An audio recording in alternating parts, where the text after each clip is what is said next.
आप सुन रहे हैं कहानी मुझे बस तेरी तलाश है, भाग 3। वो बिस्तर पर सीधी बैठ गई। उसकी नजरें कमरे की छत पर जा टिकी। दिल बुरी तरह धड़क रहा था। ये ये सपना था या सच?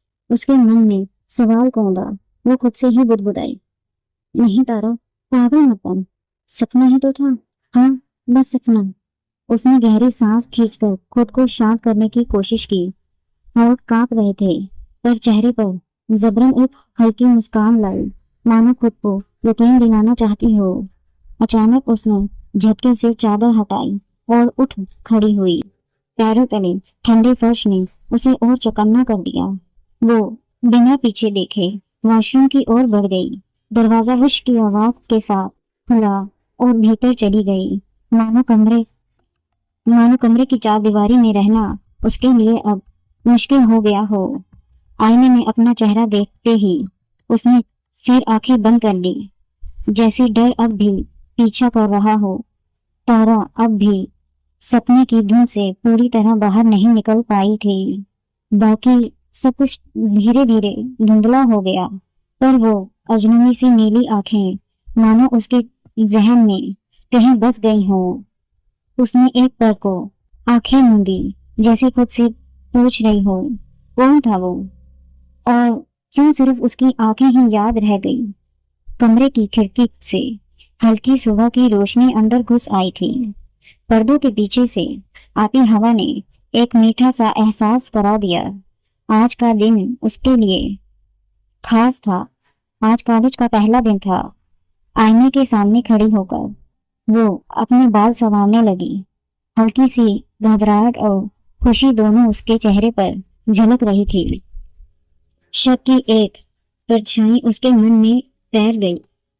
पता नहीं करण और पूजा को भी एडमिशन मिला होगा या नहीं। कितने दिन से उनकी बात भी तो नहीं हुई। करण तो अपने गुस्से की वजह से चुप है और पूजा शायद अपनी ही दुनिया में ही गुम है। उसने अपने कान के पीछे लट को संवारा और खुद को दिलासा देने लगी। तभी उसकी नजर कमरे की घड़ी पर पड़ी। उसकी आंखें फैल गई। ओह, लेट हो गई। घबराहट में उसने जल्दी से किताबों का बैग उठाया और ड्रेस को ठीक करके लगभग दौड़ते हुए दरवाजे की ओर बढ़ी। सीढ़ियों से उतरते हुए तारा की चूड़ियों की हल्की खनक पूरे लिविंग एरिया में गूंज उठी। नीचे सोफे पर बैठे उसके माता पिता अखबार और चाय में मशरूफ थे। जैसे ही उनकी नजर तारा पर पड़ी, दोनों एक साथ चौंक उठे। अरे बेटा, तुम इतनी जल्दी उठ गई? पिता ने अखबार नीचे रखते हुए कहा। माँ ने तुरंत चिंता भरे स्वर में बोला, तुम्हें रेस्ट करना चाहिए था। तुम्हारी तबीयत अभी पूरी तरह ठीक नहीं हुई है। तारा ने सीढ़ियों से उतरकर मुस्कुराते हुए जवाब दिया, नहीं माँ, अब मैं बिल्कुल ठीक हूँ। और क्या आप भूल गए, आज मेरा कॉलेज का पहला दिन है। उसकी आंखों में चमक थी, जैसे कोई सपना पूरा होने की ओर बढ़ रही हो। वो आगे बोली, आपको तो पता है, मुझे मनाली के सबसे बड़े कॉलेज में एडमिशन मिला है। वहाँ पढ़ना हमेशा से मेरा सपना था। माता पिता एक दूसरे को देखते रहे। उनकी चिंता के पीछे गर्व की एक झलक भी छिपी थी। तारा ने बैग को सोफे पर टिकाते हुए हल्की सी सांस छोड़ी और बुदबुदाई, करण और पूजा कहाँ रह गए? पता नहीं उन दोनों को भी एडमिशन मिला होगा या नहीं। कुछ पल के लिए तो वो चुप रह गई, जैसे ख्यालों में खो गई हो। लेकिन अगले पल उसकी आंखों में वह जिद चमक उठी। किसी भी हाल में आज का दिन उसके लिए खास होने वाला है। सुबह की हल्की धूप में तारा की कार पूजा के घर की ओर बढ़ती है। तारा ने अपने छोटे से हैंडबैग को सीट पर रखते हुए ड्राइविंग सीट पर जगह ली। घर से निकलते वक्त उसने मुस्कुराते हुए कहा था, बाय मॉम, बाय डैड। उनकी आंखों में गर्व और थोड़ी चिंता की छवि थी। सर्द हवाओं के बीच मनाली की सड़कों पर उसकी कार बड़ी सलीके से दौड़ी चली जा रही थी। कुछ ही मिनटों में वह पूजा के घर के बाहर पहुंच गई। हॉर्न दिया, पूजा बाहर निकल, उसके चेहरे पर नींद और उत्साह दोनों झलक रहे थे। ओहो तारा, तू इतनी जल्दी आ गई। आज पहला दिन है कॉलेज का, लेट कैसे होते? तारा ने मुस्कुराकर जवाब दिया। पूजा कार में बैठते ही सीट बेल्ट लगाती है। तारा ने गाड़ी चलाते चलाते सीधा सवाल कर दिया, तो बता, तू कहाँ थी इतने दिन? तुझे और करण को एडमिशन मिला भी या नहीं?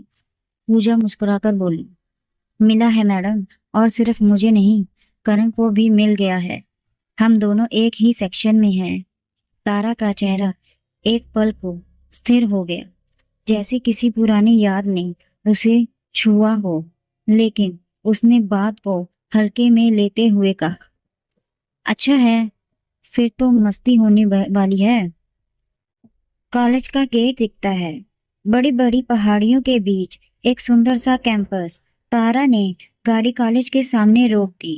पूजा ने थोड़ी हैरानी से पूछा, हम अंदर तक कार से जा सकते थे, फिर बाहर क्यों उतरे? तारा ने पूजा की ओर देखा और धीमे स्वर में बोली, मैं नहीं चाहती कि किसी को पता चले मैं किस फैमिली बैकग्राउंड से आती हूँ। यहाँ सबको एक जैसा दिखना चाहिए, वरना फालतू बातें शुरू हो जाएंगी।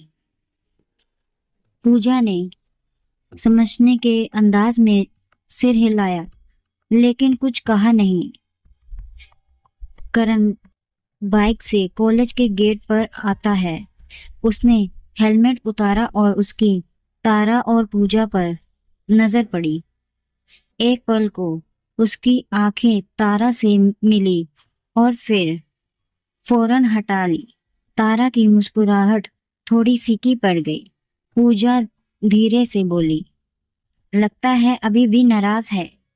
हाँ, और शायद इसीलिए तो मुझसे बात भी नहीं कर रहा, ना फोन उठाता, ना कोई मैसेज का जवाब देता। करण उनके पास आ गया। पूजा ने कोशिश की बात शुरू करने की, करण तुम कब आया मनाली वापस? लेकिन करण ने बस एक छोटी सी कहकर मुंह फेर लिया। तारा कुछ बोलना चाहती थी, पर शब्द जैसे गले में अटक गए। तीनों कॉलेज गेट के ओर बढ़ते हैं, पर हवा में एक चुप्पी तैर रही थी। कुछ अधूरे सवाल, कुछ अनकही बातें। तारा, पूजा और करण कॉलेज के बड़े से गेट के सामने खड़े थे। तीनों की आंखों में एक चमक थी, सपने की चमक। तारा ने कॉलेज के नाम को एकटक देखा, आर के कॉलेज मनाली। पूजा धीमे स्वर में बोली, हम तीनों एक साथ इसी कॉलेज में आखिरकार। करण ने भी एक हल्की सी मुस्कुराहट दी। पहली बार थोड़ी सी गर्माहट दिखी उसके चेहरे पर। तीनों कुछ सेकंड के लिए बस उस पल को जीना चाहते थे, जहां सालों की मेहनत, सपने और दोस्ती एक ही जगह आ मिले थे। तभी अचानक सड़क पर एक जोरदार जूम की आवाज गूंजी। एक ब्लैक स्पोर्ट बाइक तेज रफ्तार से कॉलेज गेट की ओर बढ़ती है और तीनों दोस्त के बिल्कुल करीब से निकल जाती है। तारा और पूजा अपने बालों को संभालती है। करण थोड़ी सी पीछे हो जाता है। ये क्या था? पूजा ने हैरान होकर कहा। तीनों ने एक साथ उस तरफ देखा जिधर वो बाइक सवार गया था। कॉलेज के पार्किंग लॉट की ओर एक भीड़ सी लग गई थी, सिर्फ लड़कियां। हर किसी की नजर उस लड़के पे टिकी थी जिसने अभी अभी एंट्री ली थी। उसके आते ही एक खास सी महक हवा में घुल गई, वह जानी पहचानी खुशबू। पर तारा को पता नहीं चल रहा था ये खुशबू आ कहाँ से रही है। वो खुशबू तारा को बेचैन कर रही थी। दूसरी तरफ वो लड़का एकदम शांत, बेपरवाह, जैसे उसे किसी की परवाह नहीं। ना किसी लड़की को देखा, ना किसी की मुस्कुराहट का जवाब दिया, बस अपने स्टाइलिश जैकेट को ठीक करते हुए वहां से चला गया। के जाते ही लड़कियां आपस में फुसफुसाने लगी, वो वो रुद्र रंधावा है ना? हाँ, स्मार्ट, डैशिंग और एरोगेंट भी। अरे एरोगेंट क्यों ना हो, रंधावा इंडस्ट्री का इकलौता वारिस है। पहली बार देखा है इसे कॉलेज में। देखती कैसे, कुछ दिन पहले ही तो वापस आया है अमेरिका से। एक की कहानी सुनने के लिए सुनते रहिए, मुझे बस तेरी तलाश है।